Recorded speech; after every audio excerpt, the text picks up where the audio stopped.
Rich Donnell, and I'm the editor-in-chief of Timber Processing Magazine. I hope you're enjoying the first day of the Timber Processing Energy Expo. 4 years ago, we used this event to present the Timber Processing Person of the Year Award to Red Emerson of Sierra Pacific Industries. It went off so well that we decided to do it again in 2020, but of course the pandemic didn't allow us to hold the event in 2020. We still announced the Person of the Year that year, but we had to mail the award. We did make a presentation last year at the SFPA Expo in Atlanta. Timber Processing has been naming a Person of the Year every year since 1989. So this year marks number 34. The very first selection in 1989 was Dwayne Boggin Brothers Lumber, Colville, Washington. But Dwayne really set the standard for the award, and if you know him and his company all these years, he's lived up and exemplified what this award is all about. We also have today our 1998 selection in the crowd. Please welcome Jim Quinn in the corner of the first row.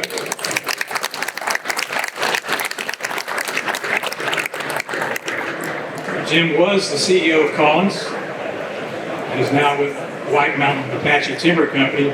Jim has a close history with the man we are honoring today. I also wanted to give a shout out to Real Performance Machinery for helping support this presentation today. And RPM is represented today by Sean Jabarji, who's sitting in the front row as well.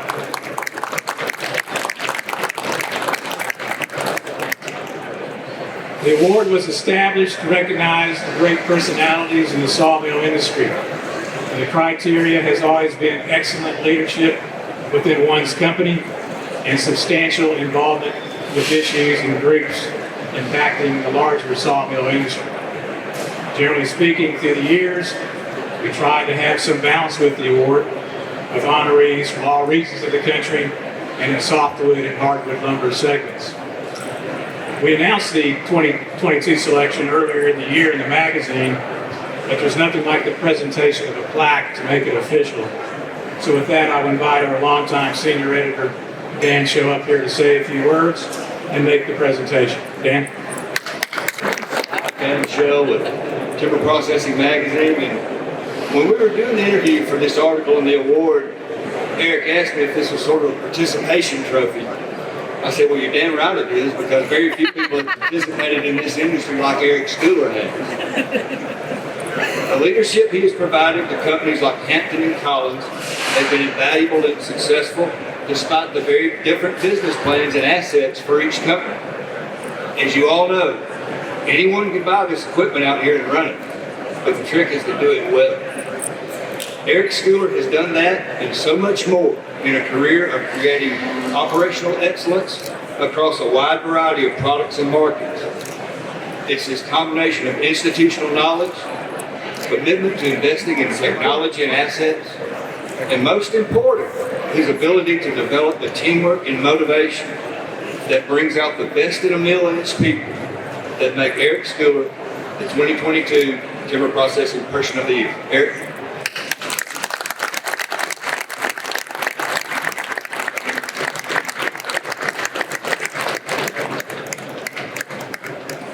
There we go.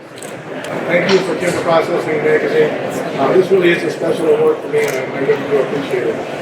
Right now, I kind of feel like an ex-ball boy or bat boy who has just joined the big leagues. I really appreciate it. So I've been personally coming to this show in Portland for all of my career. I've missed a couple of times, but almost.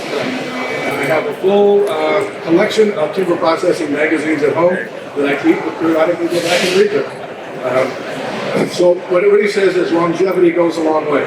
In my case, 50 great years in this industry. 50.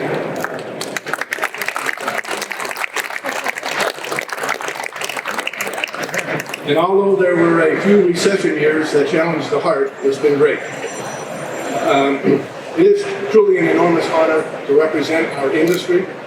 Our public reputation has gone up and it has gone down. We've been attacked on many fronts over the years, But recently, housing challenges, climate change, carbon, those same people are now looking at us and saying we are part of the solution. And it's something to be really proud of. A lot has changed in my 50 years in the timber industry. Yes, I look older. Sometimes I feel older. I have gray hair and less of it, and I won't go into the rest. Forests now are all replanted, trees grow faster and straighter, and our mills get much more lumber, or plywood, or EWP out of each one of those logs. And oh, by the way, 50 years ago, there was no EWP, so things have changed. 1972 is when I started at a very big, high-production sawmill. There was not a single computer, no PLCs, no VFDs. Sales orders were made in triplicate and mailed to the mill.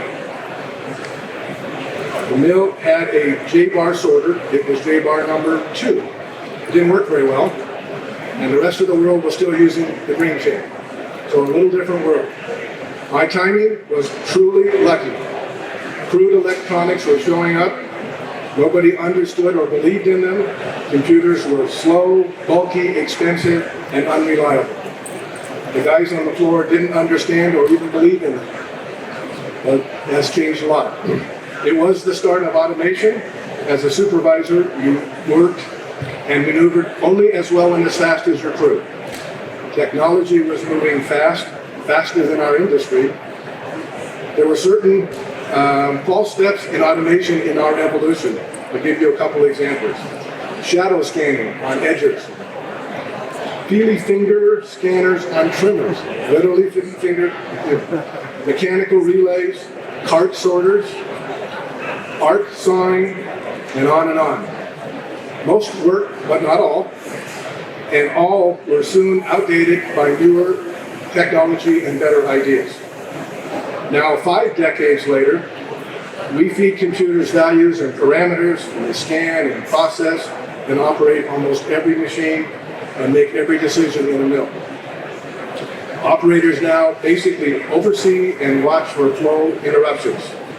The result is more output, fewer line workers, better grade, better working conditions, and maybe most important, more recovery from every log.